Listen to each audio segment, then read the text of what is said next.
Charter flight দুর্ঘটনায় অজিত পাওয়ারের মৃত্যু। অজিত পাওয়ার সহ 6 জনের মৃত্যু জানালো ডিজিসিএ।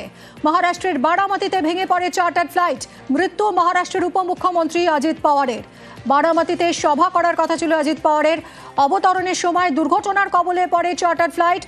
অজিত পাওয়ার সহ 3 যাত্রী, পাইলট এবং 1 ক্রুর মৃত্যু হয়েছে বলে জানিয়েছে, কনফার্ম করেছে ডিজিসিএ। সঙ্গে রয়েছে মৈত্রেয়ী, আরও জানাবে মৈত্রেয়ী কি আপডেট।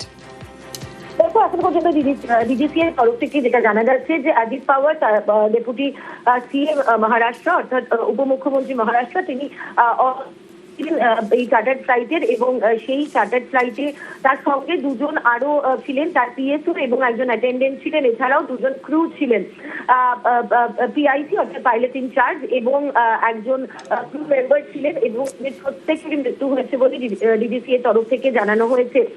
ভিএসআর বলে একটি সংস্থা যারা সাধারণভাবে চার্টার্ড ফ্লাইটের অপারেটিং সংস্থা, ভিএসআর এভিয়েশন, তারা এই বিমানটি তারা অপারেট করছিল এবং তাদের এই চার্টার্ড বিমানটি ভেঙে পড়ে।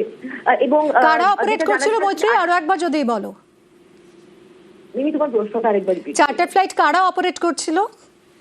দেখো, এখনো পর্যন্ত যেটা জানা যাচ্ছে ডিজিসিএর তরফ থেকে যে ভিএসআর এভিয়েশন, ভিএসআর বলে একটি সংস্থা যারা চার্টার্ড ফ্লাইটের বেসরকারি সংস্থা, যারা চার্টার্ড ফ্লাইটের এভিয়েশন ক্ষেত্রে যারা অপারেট করে চার্টার্ড ফ্লাইট, তারাই অপারেটর ছিল এই বিমানের। এয়ারক্রাফট টাইপ এখনো পর্যন্ত যেটা জানা যাচ্ছে যে লিওজেড 45 এবং এয়ারক্রাফট রেজিস্ট্রেশনও ছিল, এবং বারামতি এয়ারপোর্টের কাছে যখন বিমানটি ভেঙে পড়ে এবং বারামতি এয়ারপোর্টে বিমানটি ভেঙে পড়ে এবং তাতে 5 জন অনবোর্ড ছিল ইনক্লুডিং ক্রু, যেটা ডিজিসিএর তরফ থেকে জানানো হয়েছে। এই বিস্তারিত যেটা এখনো পর্যন্ত ডিজিসিএর তরফ থেকে যেটা জানা যাচ্ছে যে এই এয়ারক্রাফটটি ক্র্যাশ ল্যান্ডিং হয় বারামতি এয়ারপোর্টে, এবং সেখানে ল্যান্ডিং এর সময় ভেঙে পড়ে এই বিমান, এবং যাতে ছিলেন মহারাষ্ট্রের উপমুখ্যমন্ত্রী অজিত পাওয়ার এবং তার সঙ্গে তার 2 জন, তার পিএসও এবং তার একজন অ্যাটেন্ডেন্ট তার সঙ্গে ছিলেন। একটি সভায় যোগ দিতে যাচ্ছিলেন অজিত পাওয়ার, এবং সেখানেই যাওয়ার পথে এই ভয়াবহ চার্টার ট্রেনের দুর্ঘটনা। এখনো পর্যন্ত এটাই কিন্তু জানা যাচ্ছে, যদিও এখনো পর্যন্ত সরকারের তরফ থেকে, মহারাষ্ট্র সরকারের তরফ থেকে বিস্তারিত কিছু তাদের তরফ থেকে বক্তব্য এখনো সামনে আসেনি। যেটা মনে করা হচ্ছে যে আর কিছুক্ষণ সময়ের মধ্যেই, তার কারণ ঘটনার যে আকস্মিকতা সেটা কিন্তু এই মুহূর্তে মহারাষ্ট্রের মানুষকে নাড়িয়ে দিয়েছে। তার কারণ যেখানে তাকে অত্যন্ত অ্যাক্টিভ পলিটিশিয়ান এবং কিছুদিন আগেই মহারাষ্ট্রের যে মেয়র নির্বাচন, অর্থাৎ মহারাষ্ট্র পুরসভা বা কর্পোরেশনের যে নির্বাচন, সেখানে তাকে অত্যন্ত অ্যাক্টিভলি পার্টিসিপেট করতে দেখা যায়, এবং সেখানে তারপরে আজকে তার পুনের ডিস্ট্রিক্টের বারামতির এই সভায় তার যোগ দেওয়ার কথা ছিল, এবং সেখানেই যাওয়ার পথে তার এরকম ভয়াবহ দুর্ঘটনা এবং সেই দুর্ঘটনায় তার মৃত্যু হওয়া। ঘটনার আকস্মিকতায় এই মুহূর্তে মহারাষ্ট্রের একাধিক মানুষ তারা এই মুহূর্তে তারা বিহ্বল হয়ে রয়েছেন। যদিও যেটা মনে করা হচ্ছে যে আর কিছুক্ষণ সময় গেলে তারপরে সরকারের তরফ থেকে এবং মহারাষ্ট্র সরকারের তরফ থেকে আলাদা করে বক্তব্য সামনে আসতে থাকবে। সঙ্গে থাকো মৈত্রেয়ী। এই মুহূর্তে যে ছবি আপনাদেরকে দেখাচ্ছি, চার্টার ফ্লাইট দুর্ঘটনায় মৃত্যুই হয়েছে অজিত পাওয়ারের।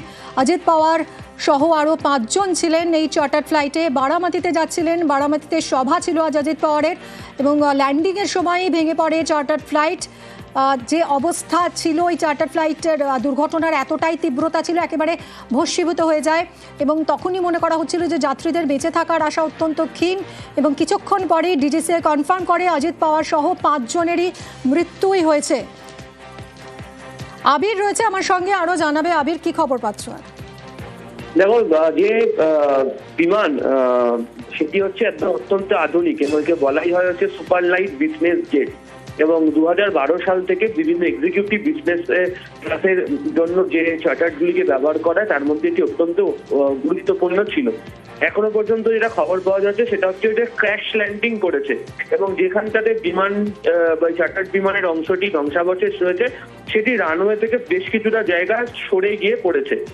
দেখো, দুটো প্রশ্ন যেটা আমরা কিছুক্ষণ আগে আলোচনাতে করছিলাম, যে আবহাওয়া অত্যন্ত পরিষ্কার ছিল, যদি আবহাওয়া সংক্রান্ত কোনো অসুবিধা থাকতো তাহলে বিমান যে উচ্চতা দিয়ে উঠে সেখান থেকে এসেছে তারা মুখ ঘুরিয়ে চলে যেতেই পারতো এবং আবহাওয়া সংক্রান্ত কোনো অসুবিধা থাকলে ডিজিসি এর তরফ থেকেও যেহেতু ভিভিআইপি ট্রাভেল করছে ফলে তাদেরকে অনুমতিও দেওয়া হতো না। দ্বিতীয়ত হচ্ছে, যদি মাঝাকাশ অর্থাৎ মিডিয়ার কোনো ধরনের সমস্যা বিমানটিতে তারা বুঝতে পারতেন তাহলে আগে থেকেই তারা এটিসি কে জানাতেন। যেখানে দুর্ঘটনাটি ঘটেছে সেখান থেকে নিকটবর্তী এটিসির সঙ্গে যোগাযোগের জায়গা হচ্ছে পুনে, সেখানেও কোনো ধরনের রিপোর্ট তখনও মিডিয়ার থেকে যায়নি বলে এখনো পর্যন্ত জানতে পারা যাচ্ছে। এখন বিমানটি যখন অবতরণ করছিল সেই সময় অর্থাৎ ফাইনাল অ্যাপ্রোচের সময় কোনো ঘটনা ঘটেছে এমনটাই মনে করছেন পাইলটরা এবং এই মুহূর্তে দাঁড়িয়ে তারা পাইলটের তরফ থেকে কোনো মেয়েদে কল করা হয়েছিল কিনা, অর্থাৎ তারা কোনো বিপদে পড়েছেন কিনা, কোনো ধরনের অসুবিধা তৈরি হয়েছে কিনা, ইমার্জেন্সি ল্যান্ডিং তারা করতে চান কিনা, এই ধরনের কোনো সংকেত গিয়েছে কিনা এখনো পর্যন্ত নির্দিষ্টভাবে মিনিস্ট্রি অফ সিভিল এভিয়েশন বা ভারতীয় অসামরিক বিমান পরিবহনের নিয়ন্ত্রক সংস্থা ডিজিসিএ তাদের তরফ থেকে নির্দিষ্ট করে কোনো কিছু জানানো হয়নি। তবে এই ধরনের বিমানের ক্ষেত্রে এই ধরনের ত্রুটি বা এই ধরনের দুর্ঘটনা সাধারণভাবে ঘটে না বলেই পাইলটরা মনে করছেন, তার কারণ অত্যন্ত অত্যাধুনিক এই হয় এই চার্টার্ড প্লেন এবং তোমাকে আমি কিছুক্ষণ আগেই বলছিলাম যেটা সুপার ফাস্ট বিজনেস জেটগুলোকে বলা হয়। ফলে এই ধরনের দুর্ঘটনা কি করে ঘটলো তা নিয়ে ইতিমধ্যে তাদের মধ্যে প্রশ্ন উঠতে শুরু করেছে। তবে শেষ মুহূর্তেই যে কোনোটি যান্ত্রিক ত্রুটি ধরা পড়ে এবং পাইলট হয়তো শেষ মুহূর্তে চেষ্টাও করেছিলেন, যে কারণে সফট ল্যান্ডিং বা ক্র্যাশ ল্যান্ডিং হয়েছে এবং রানওয়ে থেকে বেশ কিছুটা অংশ সরে গিয়ে সঙ্গে থাকো আবির।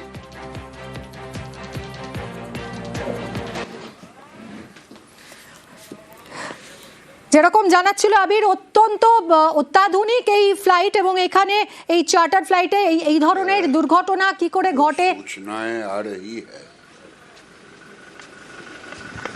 ये सामाजिक क्षेत्र के लिए, राजनीतिक क्षेत्र के लिए बहुत ही दुखद घटना है। 6 लोग सवार थे और अजीत पवार जी भी उसमें सवार थे, ऐसी सूचना आ रही है। अगर ये सच है तो आज का दिन दुर्भाग्य का दिन है। इतनी बड़ी दुर्घटना शायद हम पिछले दशक में ऐसी दुर्घटना कभी हमको दिखने को नहीं मिला। ये दिल को दहला देने वाली दुर्घटना है। भगवान करे उन सभी लोगों के परिवारों को शक्ति दें। इतनी बड़ी घटना, जो लोग उसमें सवार थे, ये बहुत बड़ी दुर्घटना है। केवल महाराष्ट्र सरकार के वो डिप्टी सीएम नहीं थे, बल्कि देश के एक जाने माने राजनेता थे। आज उनकी भरपाई शायद मुश्किल है। ফ্লাইট দুর্ঘটনায় অজিত পাওয়ারের মৃত্যু হয়েছে। অজিত পাওয়ার এনসিপি প্রধান, মহারাষ্ট্রের উপমুখ্যমন্ত্রী অজিত পাওয়ার সহ 5 জন, তাদের প্রত্যেকেরই মৃত্যু হয়েছে কনফার্ম করেছে ডিজিসিএ। মহারাষ্ট্রের বারামতিতে ভেঙে পড়ে চার্টার্ড ফ্লাইট।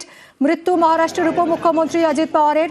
বারামতিতে সভা ছিল অজিত পাওয়ারের, সেখানেই তিনি যাচ্ছিলেন এবং নামার সময় দুর্ঘটনার কবলে পড়ে চার্টার্ড ফ্লাইট। অজিত পাওয়ার সহ 3 যাত্রী, একজন পাইলট এবং একজন ক্রুর মৃত্যু হয়েছে বলে জানা যাচ্ছে।